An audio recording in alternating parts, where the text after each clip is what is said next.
Hey there, this is Quang and this is a Game Dev London podcast. Today I'm joined by Ibs from Sega to talk about community, and let me introduce you to him. Hey Ibs, how are we doing? Oh, hi. Good, thank you. Very well, thank you. How are you? Very well, very well. Ibs, what's your role at Sega? So I am the community marketing manager at Sega Europe. Now that it's not a title that you usually hear very often because you'll either hear marketing manager or community manager. It's kind of like a hybrid between doing a bit of digital marketing but community strategy. So when you think of a community manager, there's different types of community managers. You have community managers who work studio side, who work at an actual studio, work closely with the devs. And then you have what I do, which is working on the publisher side, where I work alongside with the studio community managers.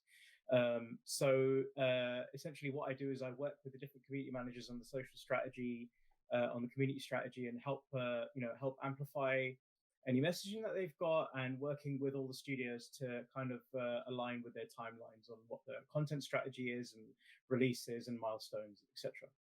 So that's a lot of stuff you got to look after then. Yeah, it's busy, very, very busy. So, I guess Sega's been around for a very long time.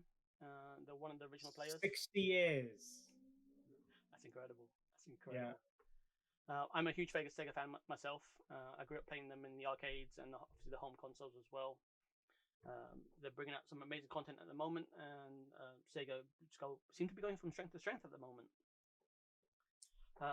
Do you have any? Where does Sega start for you?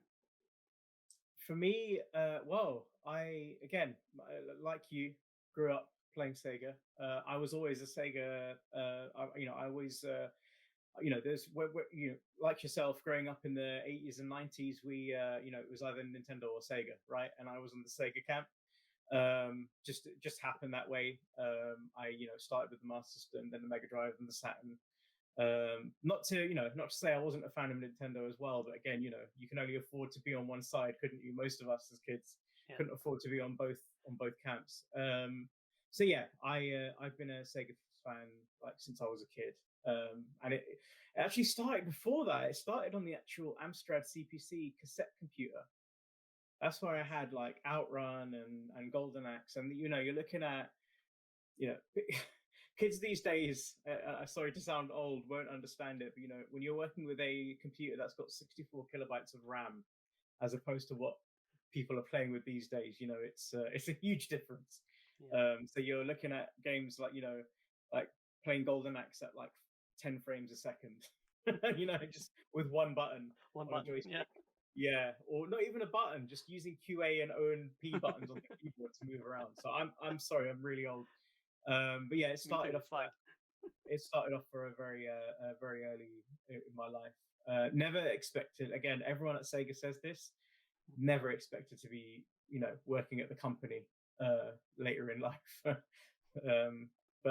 Actually, it's my second time at Sega as well. I started in QA.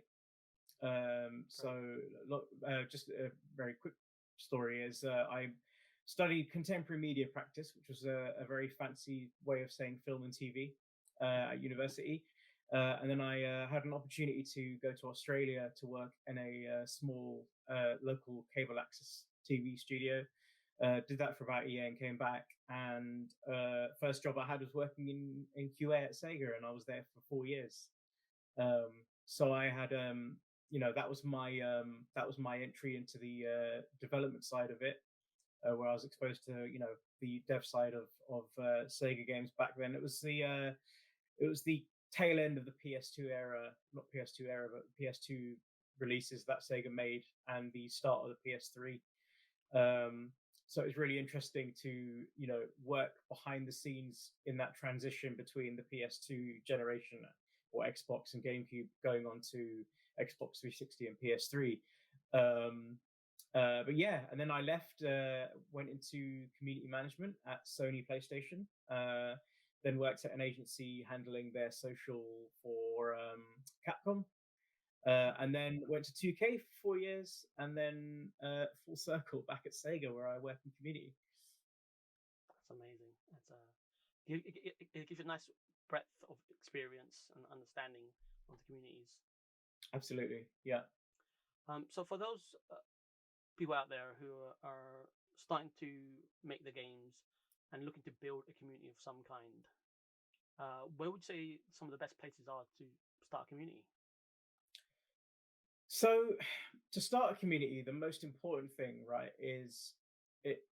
If you want to find like-minded people, you want to find your fan base, you need to go where the audience is. And you know, in this day and age, everything's digital.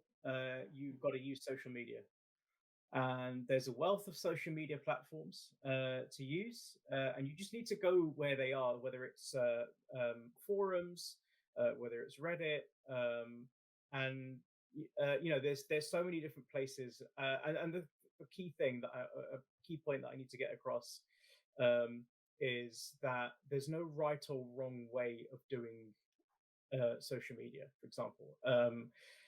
And that the reason for that is because every game studio, every publisher, everyone is different. You have a different fan base. Even going just working in, from a Sega perspective, we have so many different types of genres of games that are out or coming out. Past releases, we have different fans who are more, they have an affinity towards the retro games. For example, we have community bubbles who are fans of RTS games or Football Manager, for example. So you've got so many different pockets of communities, and it's about being where they are. It's about and there's a huge, insanely large, amazing community of indie game studios who all they're all online, and they all have their presence online, and they build their communities from scratch. And um, it's not easy to start with. You'll start off. You'll literally have yourself and your colleagues and family friends who will be the first followers of your account, of whatever social media account you have. And it might be disconcerting, to see that you've got very low engagement or low number of likes and shares. That's totally fine. To begin with, don't worry about that, or in fact, never look at the numbers and worry that they're not. That's not a testament to your success.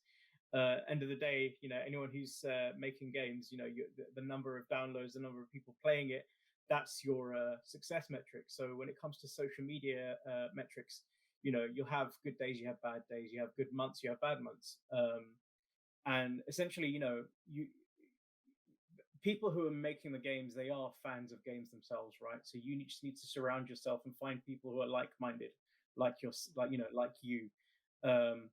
and join groups. There's lots of Facebook groups, for example, for game devs. There's publications like Gumsutra. There's so many places where you can hang out with people who not only will be your target audience, but also like-minded people who might be peers as well, who'll be able to help you.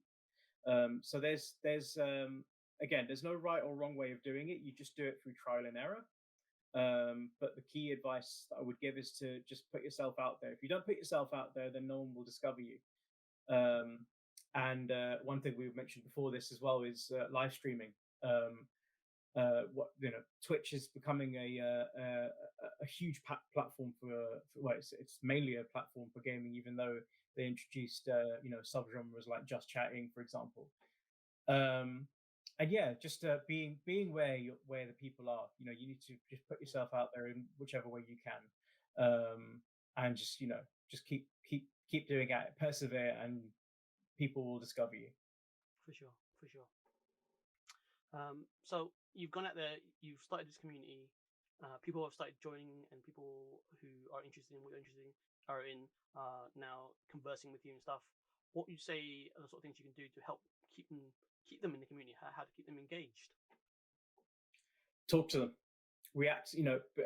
One thing that you need to understand is you're not dealing with just a consumer. You're dealing with a human being. And treat them like that. Treat your community like people. Don't treat them like a number. Don't treat them like they're not. Don't see them as customers. They're not, even though they are customers or maybe potential customers. That's not why you engage with them. You engage with them as you they're potential fans, but again, you have common interest with them. So talk to them, just talk to them and give them give them recognition, even if it's if they give you advice, if they give you any feedback, acknowledge their feedback. And a bit of acknowledgement goes a long way, whether it's a like or a thanks or just any kind of interaction. You have to interact. Again, it's easy said than done, because if you say you announce the game, for example, and you've got hundreds of thousands of people who just come out of nowhere, you're not going to be able to respond to everyone.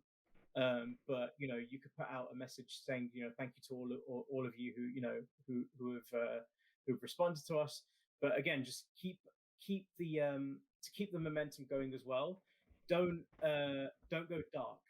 What I mean by that is, when you start having these conversations and start posting things, don't post an announcement or post a milestone or an update and just go quiet.